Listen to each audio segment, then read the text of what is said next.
Thank you. Everyone, I'm Liam Copeland. I thought I was going to be able to move around a little bit more than I am, so I might be kind of awkward behind here. But I am a digital marketing specialist. I work for Grizzard Communications Group in Atlanta. Um, Before going to Grizzard, I lived in North Carolina. I went to the University of North Carolina. I worked for a couple agencies there where I did print, advertising, online marketing, and slowly my career turned more into social media, and I've been bringing that now into the blog world and pay-per-click advertising and email campaigns as well. So I guess my first question is, what do you guys do? Do you work for organizations? Do you work for agencies, vendors, School. school, hospital? Okay. Okay. So a lot of you guys are going like mainly to drive donations and drive engagement with some constituents. Cool. So some of the companies I've worked with in the past and currently are the Salvation Army, Intercontinental Hotels Group, the National Parks and Foundation, Reader's Digest, Union Rescue Mission, AT&T, and the American Heart Association. So I've got past more in commercial, but now I focus mainly on nonprofits. The reason this presentation came about is a lot of my clients have asked me, what do you mean by we need to put content out there? Because my recommendations are always like, you need to make new content. If you get content, you're going to have a lot of engagement on social media. You're going to have a lot more website visits and traffic and engagement there. And I never really knew what I meant by content. So I created this to be able to say, here are some ideas of what you can do to drive this content and start engaging more with your donor constituent base and broaden that as well. So first thing, does anyone have like common questions that they get from their donors or from their volunteers about your organization? Okay. Well, one of the main things I hear are, where's my money going? How much of my donation is going to actual cause or the service? I also get a lot of, you say 82% of my dollar is going to services. Well, what are your services? What exactly do you do? Before I started working with the Salvation Army, I thought they were a thrift store. I didn't realize that they did homeless services, senior services, children's services. So if I didn't know that and I was working for them, then your donors might not know that either. So first we're going to go over just types of content. The main content is text. This is the reason newspapers are failing now. Everything's online, text is going online, stories, blogs. It's the #1 type of content. Then we have videos. YouTube is actually the second largest search engine on the web, like next to Google. It's a great way for nonprofits to get their cause out there, get faces to the cause, faces to names, and a short clip that can be shared and get your cause some more life to it. Another type is audio. Podcasts are a great way to get your audio out there. This is actually a clip from iTunes. I just I searched nonprofit and podcasts and came up with these. So these can be 30 minutes, an hour, really as long as you want, and it helps people. It helps people like get to know you better. They can put you on their iPad, their iPhone, take you with them, and learn from you as well.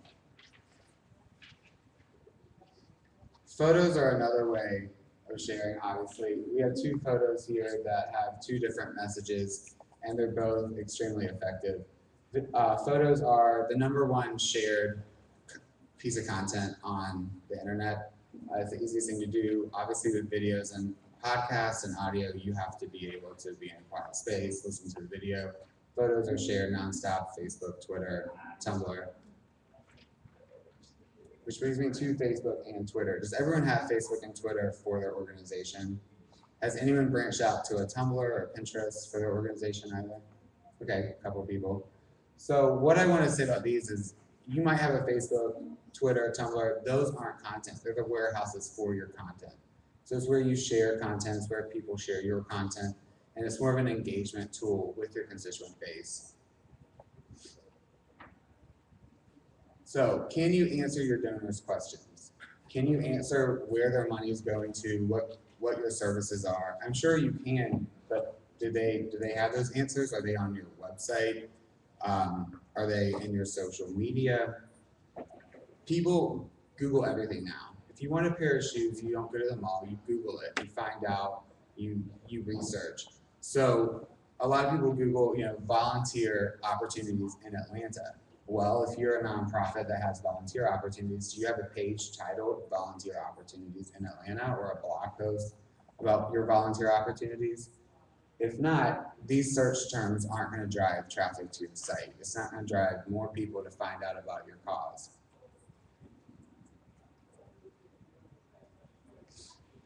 I'm going to look at the steps that I'm going to go over later. I actually implemented for a client, and these are the results. We started in October doing this for them. So you can see the spike.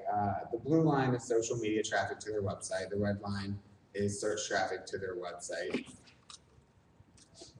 During this time, is obviously the holiday season, so a lot of things were going on, but we did see an 11 times online donation growth. We can't attribute all that to these steps, but we can probably attribute about 2 or 3 times to these, just because there were things like Facebook ads and email campaigns going on.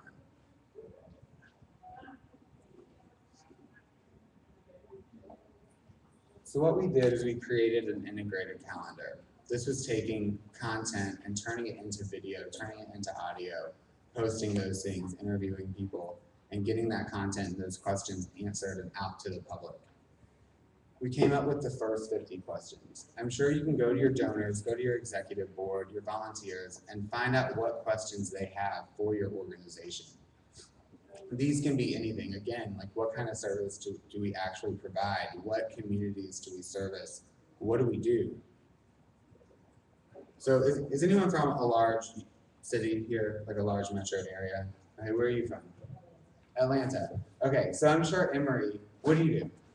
I'm just a consultant for him, specialized in Okay, can you give me an example of one of the nonprofits?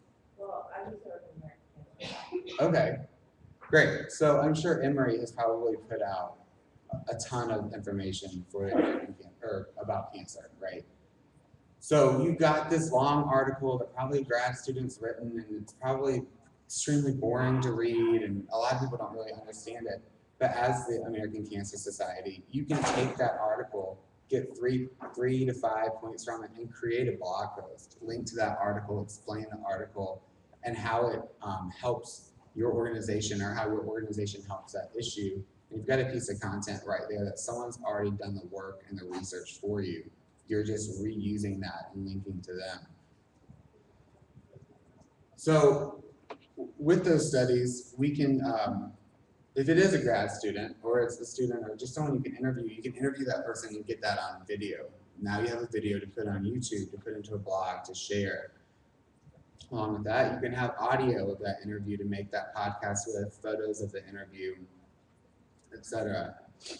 So these things can all go into this integrated calendar. You can post a blog.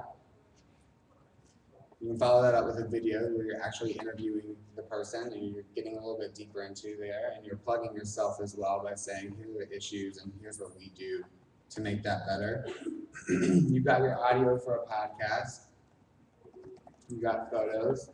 So now you have 4 pieces of content from one article that you didn't even have to write.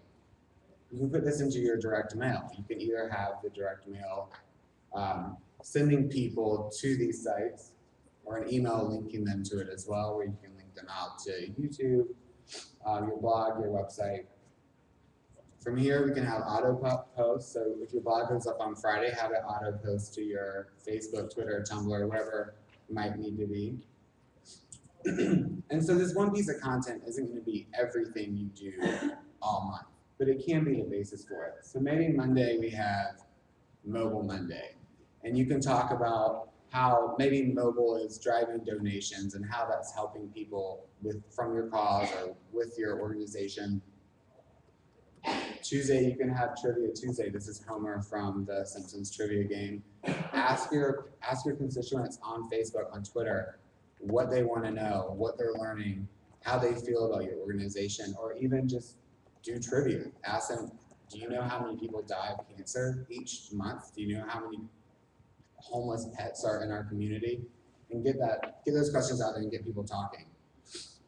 On Wednesday, you can do Worldwide Wednesday. These are just examples. You obviously don't have to do this. But if you're a local, say, humane society, you can talk about worldwide events that are going on with your cause. You can tie all this into the interview as well if you need to. But now that you've got theme days, you've got this big piece of content, you can start filling in your Facebook and Twitter posts. And you just see them building out. And then we keep auto posting on the weekends. Currently, I don't have anything here for Sunday. I work with a lot of religious companies, so we don't do a lot on Sunday. But that's something you can test. Maybe Sunday's a great day for you. Maybe Monday's a great day for you. So you've posted all this. Now you need to look at your results. There are many tools out there that you can use to say, did my tweet do great? Did my Facebook post do well? Am I driving traffic? Am I getting people to do what I want them to do with this content? Maybe Worldwide Wednesdays suck and no one's paying attention to you. So change it. Maybe move it to a different day. Maybe create a different theme for that day. Maybe your videos are doing better on Monday and not Friday. And you can see that from Twitter pushing that video out. This can all be changed around, and it needs to be changed around. Your base is going to change. Your content's going to change. It's going to be shared in different ways. Does anybody do this? They have integrated calendars they use? Do like that? How often do you change it and test and? Well, I implemented it about 2.5 months ago, mainly through using an off-site for my volunteer to help manage some other social media. Okay. And then they were very off-site. I'm based in New Jersey and Colorado. And ultimately, it was like the way that we're trying to ramp up the work. So we took it back in-house and calculated out for 45 days. Yeah. What we were doing. And then tried to segment it down to actually like programs as well. Make sure that coordinated with like our news calendar, what we were putting out in print, and also on our website. And it's been helpful for us to like field questions from people internally who are like, why am I being featured? Because it's like, if you're not going to drive on something, you internally, you can't push it out. Right. And we started to use the minute we use schedule stuff and try to tie it to outside content too. We started getting people like conversing with us and sharing things, which was great that we were talking about how, for the Red Cross, they focus on the fact it's not just likes and hand raising, it's people who are sharing who sort of becoming that like super user. Great. Who we're really trying to focus on, but we haven't moved it to a point where kind of driving dollars online, if it's totally separate and really part of our budget. So you haven't seen a lot of donation conversions through that? Not yet, but I still think we're pretty new at it, and it's, we actually had an organization about 6 months ago, they actually, we launched the website to be more nationally unlimited, so I still say we're getting there though, and I think I appreciate much about our success being scheduled and coordinated, so thank you for. Awesome. Well, to me, social media is not for fundraising directly. It more brings in dollars organically because you're building that relationship with your donors. I read an article recently where they compared selling on Facebook to trying to sell someone something when they're in the bar with their friends. People go there, to create those relationships and to hang out with their friends and to not buy. So doing things like this where we're giving them information and we're giving them things to share and we're building that relationship with them. Ultimately, maybe they're not donors now or maybe they already are, but that's going to organically drive those donations. One of the biggest reasons people donate is because they feel connected to the cause. And this is taking your online presence and creating that connection with your cause. Yes? Can you explain what you mean by auto post? So auto post is basically taking the blog, the video, the podcast, photos, or whatever content you've created and having those automatically post out. So if your blog is set up on an RSS feed, you can have that auto post to Twitter, auto post to email. So it's just taking that and sending them to those different channels. Anybody else have questions? Yes, ma'am. What do you, can you mention some, companies that you might use to track engagement across these platforms? Definitely.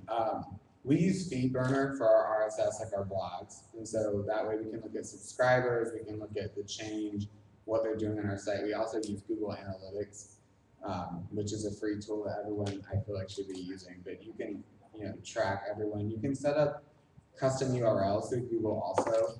So when you're posting to Twitter and you're sending them back to your site, you can add a piece of script to that URL that lets you, it basically tags the person as they're coming from Twitter, they're coming from Facebook in the campaign. And you can see what they're doing on your site and also set up goals. So I use that a lot. For Facebook specifically, I use Insights and I also use EdgeRank Checker. I think the actual EdgeRank part is not awesome because I don't think that's something that anyone has figured out except for Facebook. But they do tell you, what days are you doing best. If you post 2 times a day, that's the best you're posting, or what kind of content's working out. For Twitter, I actually use it's a Chrome extension. It's called Social Grow, and it sounds corny, but it will lay out when your users are online. It'll say, okay, 4 people are online, and between them, they have 1.3 million followers. So if you get those 4 people to retweet your message at that moment, you've just reached 1.3 million people. And it updates every day, lets you know like when's the best time to tweet, that sort of thing.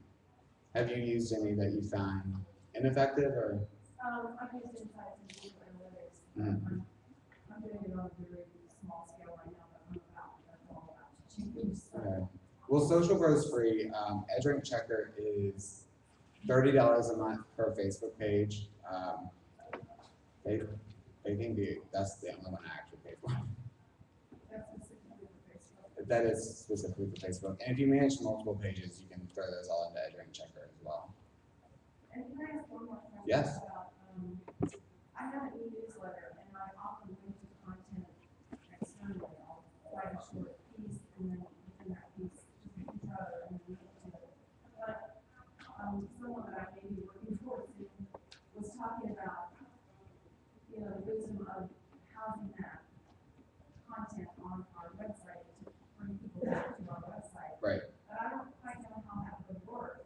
I mean, if I provide a link, it's going externally.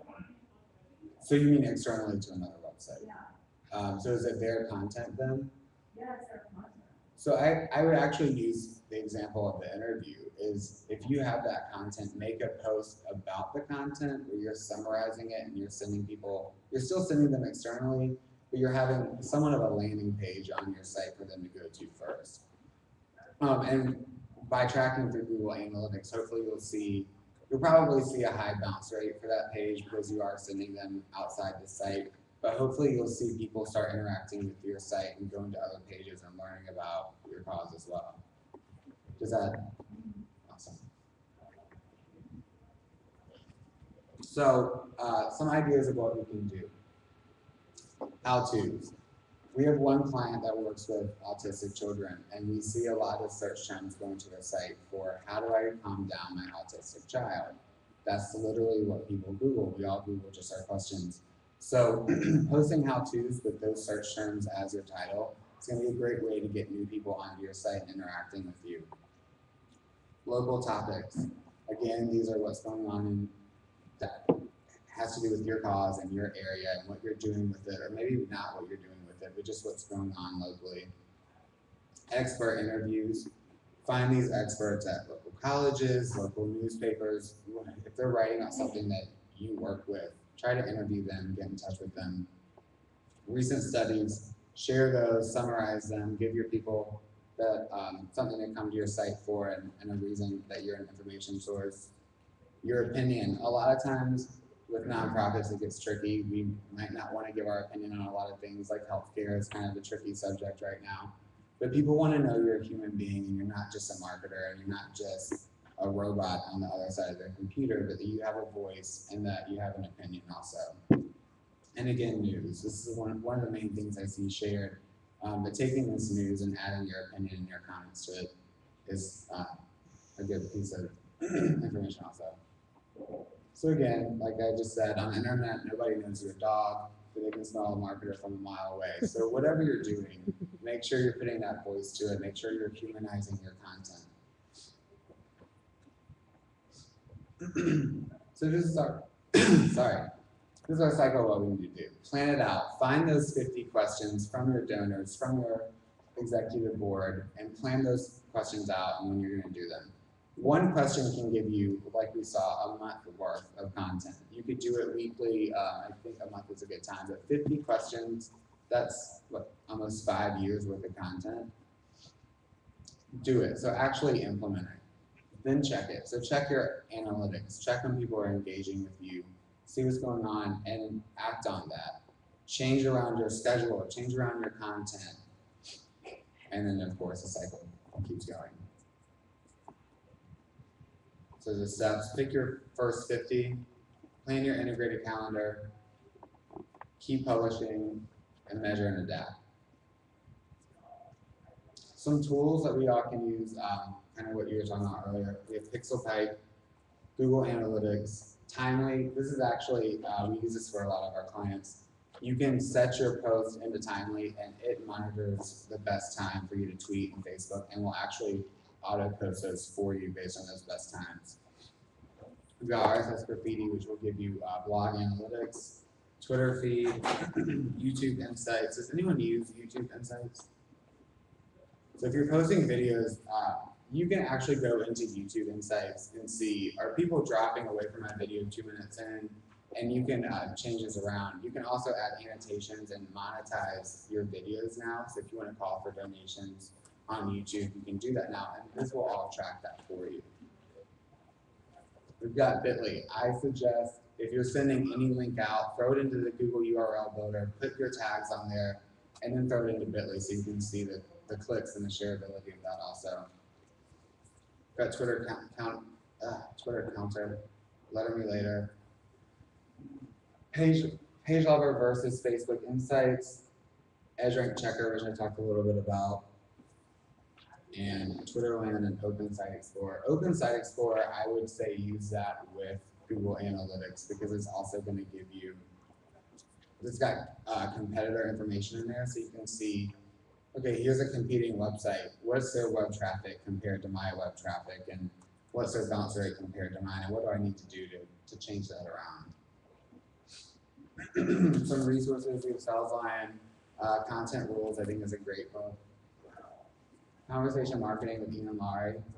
This is a great blog that keeps a lot of us up to date with what's going on with SEO mods. And of course, you can come to my website at Bizarre. We have a blog if you want to follow that as well. So I rushed through this. I know it's super fast. So does anyone have any questions? Anything I need to expand on? Yes. You keep talking about content in terms of video. Yes.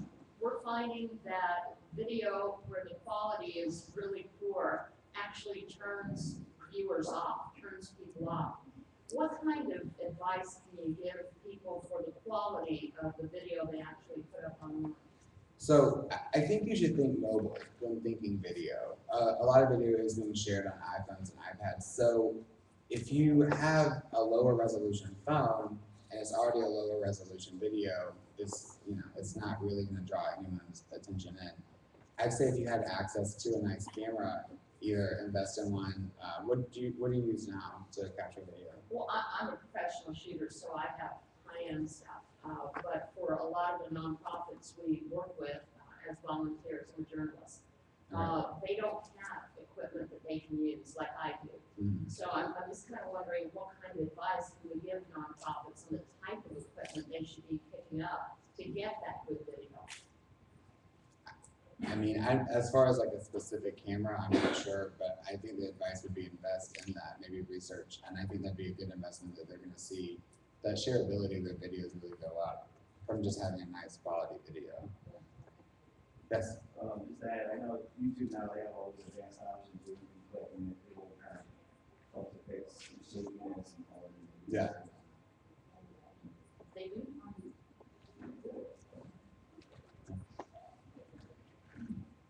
Yes, ma'am. Is there a way that we can embed a video and an email on There isn't.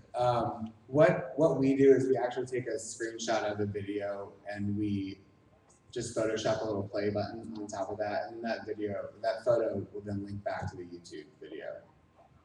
Do you host your videos on your website? Like take them from YouTube and embed them to your website and then send people there? We could, I mean, that might be a good way to do it. I think that would, if you take them from YouTube and embed them on your site, that'd be a good way to see not only how many people are clicking from your email, but what they're doing once they get to your site, instead of sending them straight to YouTube also. Yeah. You think it's best to host a video on YouTube, then share it on Facebook, and then embed that YouTube video on your blog, your website, and all the other? I think so. 'Cause Unless you YouTube- use Vimeo, I think Vimeo has like a nice analytics add into it also. But YouTube is still the biggest one. So I would say host it on YouTube, have a channel, and then take those YouTube videos, put it on Facebook, blog, your website, etc. Yes, sir. I think, Hootsuite, sometimes like, I'm not gonna be around, and Yeah. I can schedule to post to Facebook or Twitter. But Bitly, I'm wondering, is that kind of, repetitive, or can I do it at the same time? Yeah, actually Hootsuite has a Bitly add-in. So you can log into your Bitly account from Hootsuite, and so then when you send a link through Hootsuite, it will shorten that through Bitly, through your Bitly account. I have a question for you though. Do you use a paid Hootsuite where you get analytics? Not now, I'm trying to get upgraded. Okay, I've been trying to upgrade for like 3 months and it won't take my credit card for some reason, but I really want to try out What? What? Hootsuite. Or tweet that, like, do you have, is there a preference? I use Twitter. I don't like auto or having scheduled tweets in the sense of I put them all a month in advance and then they go out. We've seen a lot of negative sharing when we do it through Hootsuite because it attaches that like via Hootsuite, that kind of thing. So we try to do a lot of it manually, but I would say Hootsuite over TweetDeck because I have used that. But- Facebook lets you schedule it though, and you can post them as yourself through Facebook. It won't say. As of this past week. You can add it Oh, as of this past week. literally, yeah, like Wednesday. Awesome. They've changed administrator roles, so you can have 5 different type of administrators. Someone to just go and look specifically at the insights, or someone that has full range as well as I actually know posted this. good. It was like 2 days ago. It was just the other day. Oh, well, that's awesome. I mean, then I think that would be a great role. As long as you're also monitoring those, you can't just schedule it and leave it. You need to go see what people are saying, if they're liking it, respond to those people, see if they're sharing it, thank them for that share. But if you can schedule it as yourself, I think that's great. There are a lot of vendors you can use also that will create a dashboard for you that will say like hosted from yourself also. But if Facebook does it for free, then Facebook all the way. Yes, ma'am. I'm curious if everybody is doing the thank you for the follow for every person that adds you on Twitter. Everybody, and I think that they can, it's a tool, right? that will do it on that. I think I've seen like Market News Suite will do that. I think it depends on how many followers you get. If you're getting thousands of followers a week, you might want to do like a one day where you say thank you and you add like some top ones. But if you're getting 2 or 3 a week, I would say it depends just on the follower, really. That might be something to test. See, like, are you getting retweets for that, or are they creating that conversation with you after that? Is that? I'm just hearing that if you have video on your site, Mhm. that you're 50 times more likely to pick up more traffic through any of the search engines. Is there really any science to that? Is that true, or is it, So and how when, does it work? so if you've titled and tagged your YouTube videos correctly, those tags and tags also kind of goes into the code of your site. So when people are searching, it's picking up those tags also. Yeah. So if they search and that video comes up on YouTube, more than likely you're going to show up in those search rankings also. So it's a good thing to have video and have. Yeah. When it also gives people a reason to come back and things to share on your site too. Yes, ma'am. Can you share more about getting your blog hooked up to your RSS feed? Because we just started a blog in our organization and struggling to really get it on the radar. Okay. So we use FeedBurner, which is through Google, and it works similar to analytics where you add that piece of code to your blog and you can get like the data for that. But that also allows people to sign up for your blog and receive it through RSS. I don't know if signing up for like something like FeedBurner is really going to get your blog out there to the public. It's going to give them a better way to interact with the blog when they do get there. Are you posting blogs to your Facebook and Twitter and? Yeah, and we also put the blog as part of our monthly site. And then, yeah, but it posts us as like Facebook. Have you done any blogger outreach? No, not really yet. It's really new. So is that like Yeah. similar bloggers who like have like a shared interest? Right, and that are maybe more reputable too. What we did actually for the Salvation Army, we were trying to get more traffic to the blog, and we actually took a vintage clothing blogger from the area that had like a pretty high, she had a lot of clout. And we had her go to asked her to go to the Salvation Army gift store, blog about it, link back to our blog, which that's just one example, but you can definitely have guest bloggers that are going to take their follower onto your blog.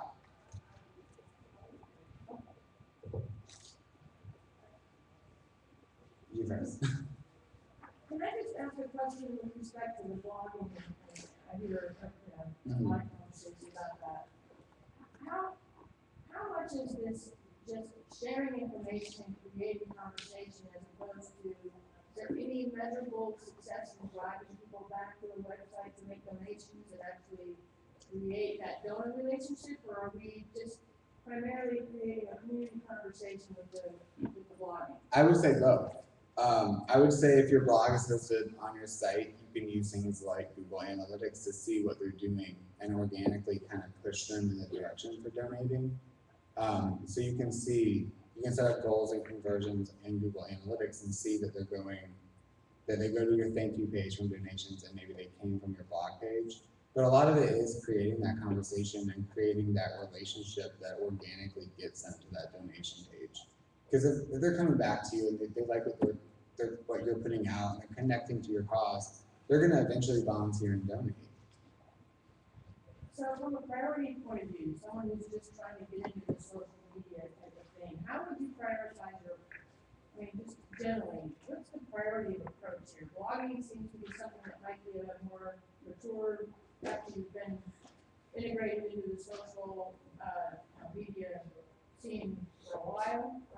You've been more of an expert, you're gonna have people obviously keep up with your Facebook pages, posts, and your tweets and all this other stuff. What would the priority be? To be on Facebook, then Twitter, then get into more sophisticated blog type things for a small organization? Or we're not hiring staff. Okay. So there is no staff unless we create your calendar, which I like that idea, and put some resources to it. So from a productivity point of view, what is the best investment of our time to start? I would say first and foremost, Facebook. I read a study from the LA Times that showed recently the younger generation is kind of steering away from Facebook, like the 13 to 18-year-olds, which is crazy because that's kind of what Facebook was built on, because they're seeing it more as a mom thing. I think it was a quarter of people in the US were over 55, and for my clients, that's our donor base.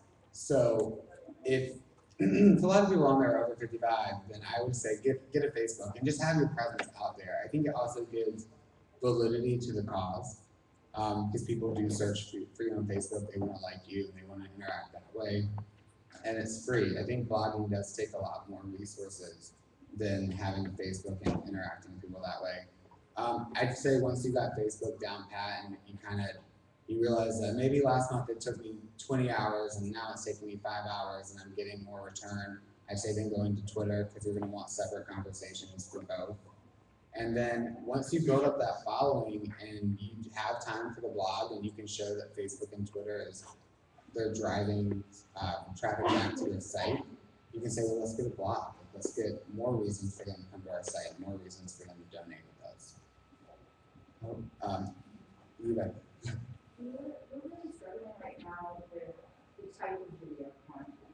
So professional organization, where you want to have a certain professional look, but what gets the followers a lot of times, when we go out on a limb and it looks like a school shot or a free university that's shot by a student, that it has kind of pitch value to it. What would you say the best way to approach video? Because there's a cost involved with the professional experience as well. So as far as to get the most bang for your buck and get the most followers.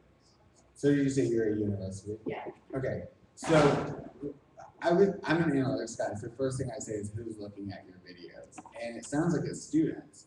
So students are probably, is this a grad program? Or? Students are one area, but our donors are not Oh, your necessarily donors. our students. There are some that do, but as far as getting engagement through video and tapping into patients or any donor, but generation. So something we've seen is if we have a homeless service client and we have a video from a homeless person that says, this is how this organization helped me and this is where I'm at now. I would say you can take that to the university. You have the student videos and now the donors are saying, oh, well, now the student's really enjoying going to school because I'm donating, they're enjoying this new auditorium or whatever, and they're getting stuff out of actually going to the school and my money's causing something to happen. Does that make sense?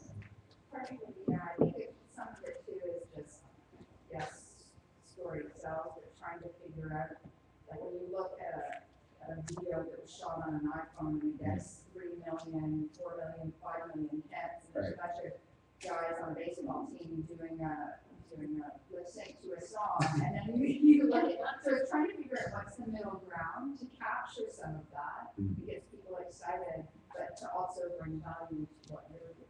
Because we're really struggling with what the best. Yeah, and I'd say like, are you referencing the Call Me Maybe, like lip sync video? Yeah. I'm gonna say something like that's probably gonna get 3 million views, where a donor-based video, I would say expecting 3 million views is kind of hard, unless it's something like Sarah McLachlan and you've got like sad puppies on it. So I've always felt like with Facebook or YouTube or anything, 3 million views or 3 million likers, like that's great, but if only 100 are actually doing something with that video or piece of content, did that 3 million really count? So maybe say, well, we only had 100 views, but we saw 100% conversion from that. I would say don't try to cast a net on the huge audience, but try to get the ones that will actually engage and do something with that video rather than just watch it. So I'm forgetting, I think you were.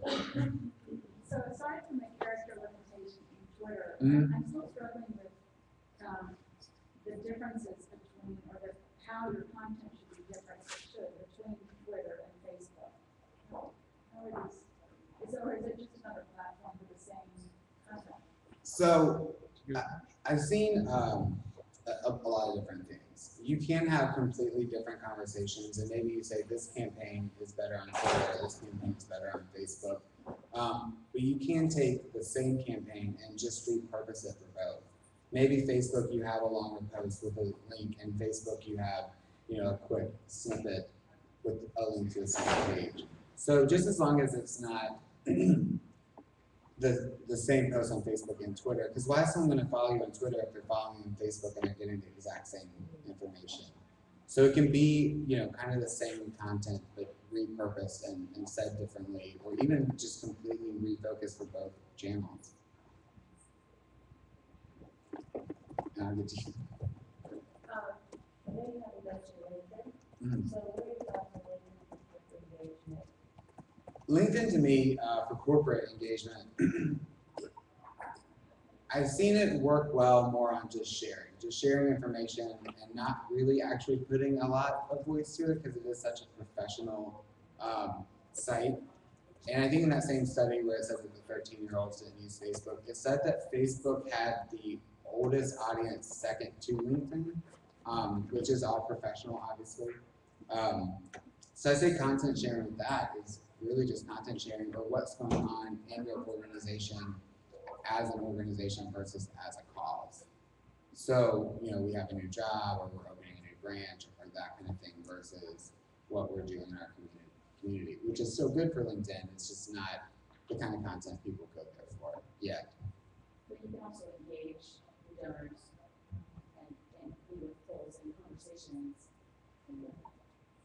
And it might go into a great way where you're connected to all these main donors, and a lot of times people see, oh, well, this is a huge name in town. I want to be a part of this cause too. So I think LinkedIn, kind of on what you were saying, works for that as well. My organization has a family network, Mhm. and that means I'm just going to work with them. So everything's new, and I'm trying to figure out sort of a strategy rather than just shotgun approach, which is sort of the way it's been up to now. So there's those in the Google group for this family network that nobody knew anything about. So my first thought was to create a LinkedIn group, send it, so it's all family members who have children and have genetic types. So these people can go there and engage with each other and kind of, especially for the new parents, like just diagnosed child, they don't know where to go or what to do. So that was my first instinct, was to create a LinkedIn group rather than Google group, because it's more. Have you tried a Facebook group also? We have a Facebook page, but I don't know, I just felt like I went to LinkedIn because in all the groups that I'm a member of, there's a lot of very valid discussion going on there about our industries and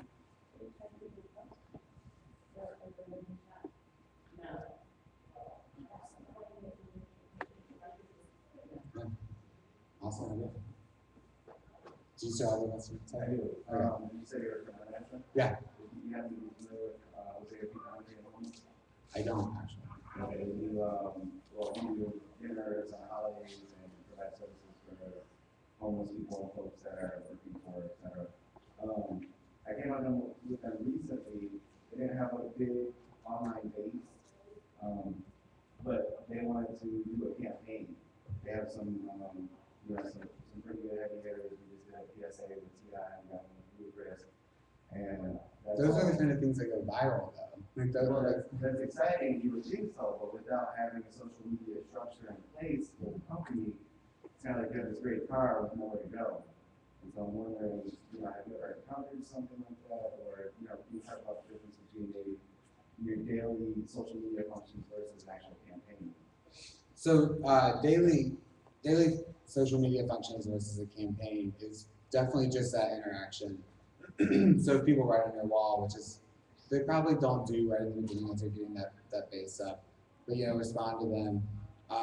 A great thing about Twitter is you can search for your services and your name on Twitter, and maybe they didn't mention you, but they're talking about things you do. So you're allowed to say, oh, you're talking about homeless services or homelessness in Atlanta. Here's what we do to help. And they weren't even talking about you. So I would say for an everyday function, that's a great way to get that Twitter following up. And from a campaign, we like to create landing pages. So instead of sending people straight to a donation page and saying, well, this month we're trying to raise $100,000 for this, go donate. We create a landing page with a video or a story of someone being helped and say why they should donate. And then you can do that through Facebook.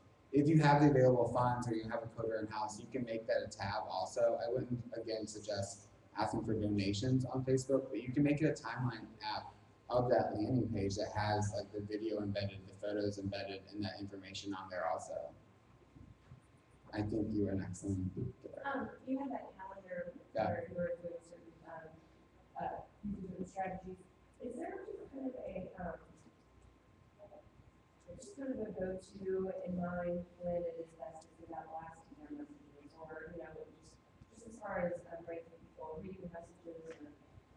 Okay, so for email specifically, we've seen a ton of different results. And I think a lot of different blogs will tell you different results also. Like Monday mornings at like 6 a.m. apparently is a huge time.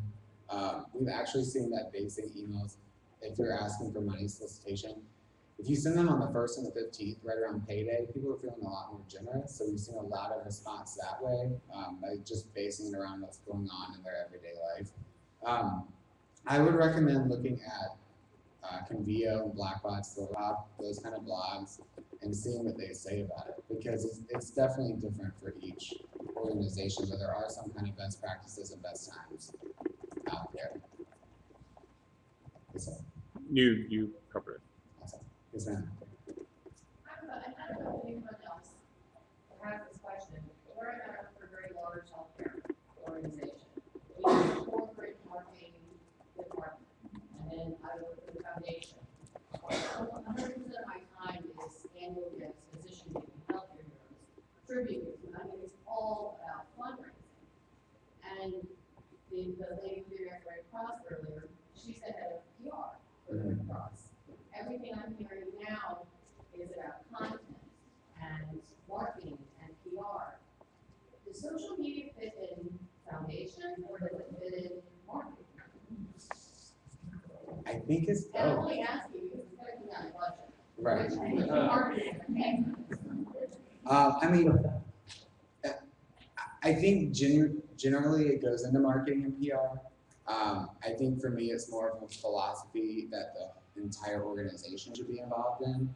I mean, if you owned an auto shop, you wouldn't let the tire guy change windows, right? But it's different with social media. So they want to hear from the CEO, they want to hear from the foundation, they being your constituents and followers. I would say it's probably a marketing initiative, but the whole organization should get involved with it as a voice and as a brand. you know, obviously the foundation is very good. Right. Everything is a campaign, really. But from what I'm hearing, so much of it is really marketing. Yeah, it's more engagement. You're asking also on a subconscious level. You're asking Exactly, you're organically driving that traffic. So as the foundation, you can be directly asking, and you can do that. But I'd say do it on the website and have the social media kind of lead people to the website. Whether it's saying, find out about, find out, you post, find out what's going on with this or what's going on here, and then link back to those pages on your website where the foundation is explaining what's going on and asking for money. Yes, ma'am. I don't know if this is a quick, give me a quick answer, is that I'm in a dilemma right now in our organization where we have primarily Facebook and Twitter and then YouTube. And we do an integrated approach where we use Evolver on the Facebook page, so it has like our YouTube and Twitter feed on there as well. Okay. And like Facebook, like I definitely need to do more there to like more about and just generating like more conversation on there. But our Twitter feed has really taken off because our CEO does it himself, so it's not our organization, it's the CEO's name, and he's excellent on Twitter. And has, he's used it really well. He used it to generate news articles, like his reporters would Twitter him, and then he's there's an article. So can I ask who you work for? Pardon? Can I ask where you work? I work for the Calvin Homes Foundation. Okay. And it's like an umbrella organization for homeless living agencies and housing. Okay. And my issue is that our CEO is leaving in August, and we don't know who our new CEO is, and I have no idea if he'll be good on Twitter, because I pretty much, I don't oversee Twitter, I pretty much just let him do his thing because he does it so well. So I'm going to be in a position where I won't have the time to really do Twitter the way he does, and we might lose a whole lot of our followers because he's moving on to a national organization for homelessness, and he'll just keep using his Twitter account like that. So I've actually had this exact question. For a client in LA, they're a rescue mission, and their CEO was big on Twitter, and they weren't really getting a whole lot. And a lot of times we said, you should merge these. We should have his account be the organization account, but he wouldn't do that because it's his name and his personal one. What we started doing is having him, and maybe he already does this, but have him retweet and have him share the organization's messages. So if you get some really good tweets out there and have him engage with them and open up to his following, you're going to open up, that line of communication from him to you, which I'm sure he probably already does that. Well, yeah, he does it mostly he does a lot of tweeting for Calvin Homeless Foundation. But It's a tough one. we don't really have just a generic Calvin Homeless Foundation. It would be locked in the Twitter name account, you almost just have it. See, I think you should use it. Like, I think you should be tweeting alongside him and have him drive this until he leaves in August, and then you've got a following built up from his. Yeah. And then maybe if the new CEO is willing to keep that kind of build that up again, because right Yeah. now, like, when you like link, like from our website, like everything links you to his Twitter feed, like, cause his is the active one. So it's like our newsletter, like Facebook integration, like the footer on our website. I would say change it. I would say get some tweets out there. I would say tweet for about a month and then change everything over to your new name. That way you're not sending people to a blank Twitter page. And then have him promote that Twitter account, for sure. So we have about 5 minutes. I know I went super fast, but. Okay. All right, well, thank you guys for coming.